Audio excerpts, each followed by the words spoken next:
Hi అండి. ఈరోజు నేను బీట్రూట్ పచ్చడి చేసి చూపిస్తున్నానండి.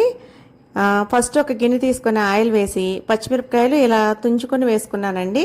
లేదంటే టపటపా పేలుతూ మీద పడతాయని చెప్పి అట్లా తుంచైతే వేసాను. ఇలా వేగిన తర్వాత ఈ పచ్చిమిరపకాయలు తీసి పక్కన పెట్టేసుకొని అదే ఆయిల్లో బీట్రూట్ కూడా వేసి అయితే వేయించేసానండి. నేను ఈ బీట్రూట్ సిమ్లో పెట్టి వేయించుకుంటే చాలా బాగుంటుంది. ఇది కూరకని నేను తురిమి పెట్టుకున్నానండి. అదే మా అమ్మాయి తురిమింది. అయితే కూర అందరూ తింటారో లేదో అని ఇలా పచ్చడి ట్రై చేశానండి. ఆ బీట్రూట్ ఒక పక్కన పెట్టేసుకొని ఆయిల్ లేకుండా ఇంకో గిన్నె పెట్టుకొని దానిలో నువ్వులు వేసి అయితే వేయించుకున్నానండి. నువ్వులు వేసుకుంటే ఈ పచ్చడి అసలు ఎంత రుచిగా ఉంటుందోనండి.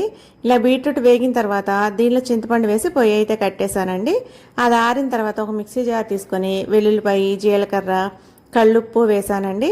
తర్వాత దానిలోనే నువ్వులు వేసాను. ఆ తర్వాత పచ్చిమిరపకాయలు కూడా వేసి మిక్సీ పట్టేశానండి. నేను మిక్సీ పట్టిన తర్వాత అదే బీట్రూట్ కూడా వేసుకొని మిక్సీ పట్టుకున్నాను. బీట్రూట్, చింతపండు. ఆ తర్వాత ఇంకో గిన్నె తీసుకొని ఆయిల్ పెట్టి దీన్ని తాలింపు వేసానండి. చిన్నప్పుడు మా అమ్మ ఈ పచ్చడి చేస్తే అసలు భలే ఉండేదండి. బాగా ఇష్టంగా తినేవాళ్ళము.